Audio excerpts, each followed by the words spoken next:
Hello everyone, welcome back to the channel. आज एक बहुत ही इम्पॉर्टेंट और बहुत ही इंटरेस्टिंग सा टॉपिक डिस्कस करेंगे। जैसे कि आप सभी को पता है, आजकल रूट कैनाल ट्रीटमेंट जो है बहुत ही कॉमन है। अगर आपको अपने दांत को बचाना है, उसके ऊपर कैप दे दी जाती है। तो ये प्रोसेस जो है वो एक बार को तो आपके दांत को एक तरीके से डेड कर देगा, लेकिन स्टिल आपका नॉर्मल फंक्शनिंग जो है वो चलती रहेगी से, जिससे आपको दांत निकलवाना नहीं पड़ता अपना। अगर आपका दांत ज़्यादा खराब हो गया है, मसाला खाली नहीं भर सकता, तो आप रूट कैनाल ट्रीटमेंट करवाइए।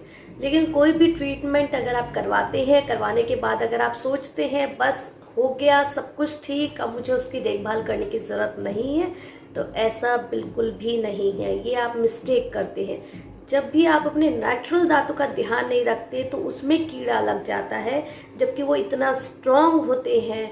तो आर्टिफिशियल चीज़ जो है, जब तक उसका ध्यान नहीं रखोगे वो कभी भी साथ नहीं देगी आपका। तो आरसीटी करवाने के बाद हमें किस किस चीज़ों का ध्यान रखना होता है, आज बस उसी के बारे में हम बात करेंगे कि क्या करें और क्या ना करें आफ्टर आरसीटी। तो सबसे पहले तो आरसीटी जब भी आप करवाएं, सिटिंग्स उसमें 2-3 जो भी लगती हैं वो कंप्लीट करवाएं। कभी भी अगर आपको पेन सबसाइड हो गया आरसीटी की फर्स्ट सिटिंग के बाद, तो उसे बीच में ना छोड़ें। सेकेंडली, उसके ऊपर कैप मस्ट है। कैप मस्ट इसलिए होती है क्योंकि दांत को हम जो नसें होती हैं वो ढूंढने के लिए दांत को थोड़ा सा डैमेज करते हैं, हमें होल बनाना पड़ता है। और हम नसें जो निकाल देते हैं उसकी वजह से भी थोड़ा सा प्रोन हो जाता है दांत जो है टूटने के, तो उसको टूटे ना जल्दी से, इसीलिए हम उसके ऊपर कैप चढ़ाते हैं, जिससे कि आप नॉर्मल फंक्शनिंग जो है अपने खाने पीने की वो करते रहें और कैप इतनी जल्दी आपका टूटे नहीं। तो ये प्रोसेस जो है कंप्लीट करवाना विद कैप मस्ट होता है।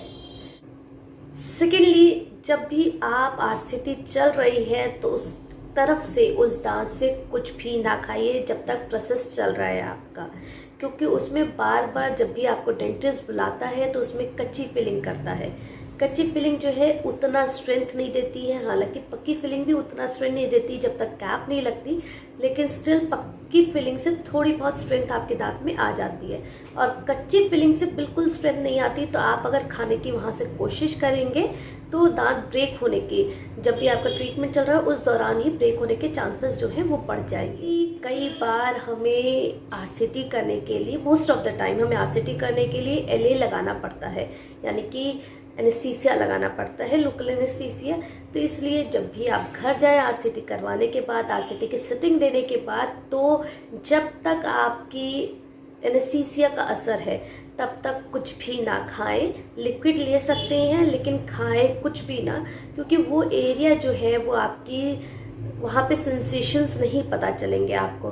तो आप एक्सीडेंटली लिप बाइट कर सकते हैं, टंग बाइट कर सकते हैं, चीक बाइट कर सकते हैं, तो वहाँ पे घाव हो जाता है जो कि आपको पता नहीं चलता।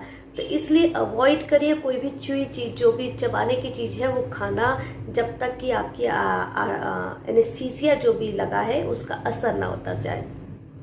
कुछ भी हार्ड ना खाएं आरसीटी वाले दांत से, चाहे वो कैप लगवाने के बाद भी। कैप के बाद थोड़ी सी स्ट्रेंथ आ जाएगी, लेकिन स्टिल अवॉइड करिए कुछ भी हार्ड खाना, उससे आपका दांत जो है फ्रैक्चर होने के चांसेस जो हैं वो बढ़ जाएंगे।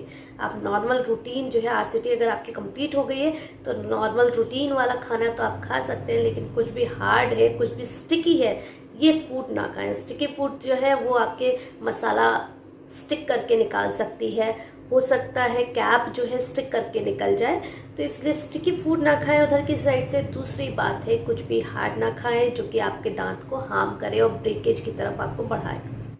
आरसीटी के दौरान या आरसीटी के करने के बाद हो सकता है आपको डिस्कम्फर्ट महसूस हो, किसी किसी को महसूस होता है, किसी किसी को नहीं होता। तो जो भी आपके डेंटिस्ट आपको प्रिस्क्राइब करते हैं मेडिसिन, वो रेगुलर बेसिस लीजिए, जिससे कि आफ्टरवर्ड्स आपको कोई भी दिक्कत ना हो। जो भी आपका ट्रीटमेंट चल रहा है वो बहुत ही नॉर्मल और सीक्वेंस में चले। आरसीटी करवाने के बाद आपको घर पे रुकने की ज़रूरत नहीं होती, क्योंकि ये आजकल जो प्रोसेस है आरसीटी का पेनलेस हो गया है वैसे तो, लेकिन आपको हो सकता है किसी किसी को डिस्कम्फर्ट हो, हल्का सा अजीब लगे कुछ भी, तो उसके लिए आपको अगर मेडिसिन प्रिस्क्राइब करी गई है तो उन्हें आप अवॉइड नहीं करेंगे, उन्हें आप छोड़ेंगे नहीं। जैसे डॉक्टर ने बताया है वैसे ही आपको लेनी है। जैसे मैंने अभी बताया, उसके बाद कैप जो है वो मस्ट है। दूसरी बात है, अगर आप सोचे कि जैसे मैंने बताया कि दांत डेड हो गया है तो उसकी सफाई रखने की कोई ज़रूरत नहीं है, ऐसा भी बिल्कुल नहीं है। जब भी आप आरसीटी से चल रही हो, चाहे उसके बाद आपको ब्रशिंग, फ्लॉसिंग जो है, जो भी आपकी ओरल हाइजीन हैबिट है वो रेगुलर बेसिस करनी है।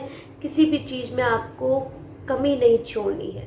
कुछ भी खाएं तो रिंस करें, जिससे कि कुछ भी आपके कैप के नीचे आजू बाजू कहीं भी फंसे ना और वो आगे चल के आरसीटी फेल ना हो आपका। हम खाली दांत को डेड करते हैं, जो आसपास की सराउंडिंग टिश्यूज़ हैं आपके, जो भी गम है, आपका हड्डी है, वो सारी लिविंग होती है, उसको हम कुछ नहीं छेड़ते हैं। तो वो लिविंग है तो उसका तो ध्यान रखना ही पड़ेगा, जिससे कि आगे की हेल्थ जो है हमारे दांत की आसपास के एरिया की वो बनी रहे। तो इसीलिए थोड़ी इन बातों का थोड़ा सा ध्यान रखिए जब भी आप आरसीटी करवाते हैं, जिससे कि आपकी आरसीटी जो है वो लंबे टाइम तक चलती रहे। जो भी आप प्रोसेस करवा रहे हैं वो लंबे टाइम तक चलता रहे और आपका जो नॉर्मल खाना खाने का फंक्शन है वो आपका होता रहे। आशा करती हूँ आप इन सब बातों का ध्यान रखेंगे।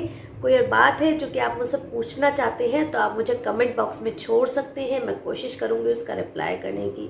मिलेंगे नेक्स्ट वीडियो में एक नए टॉपिक के साथ, तब तक के लिए बाय, टेक केयर।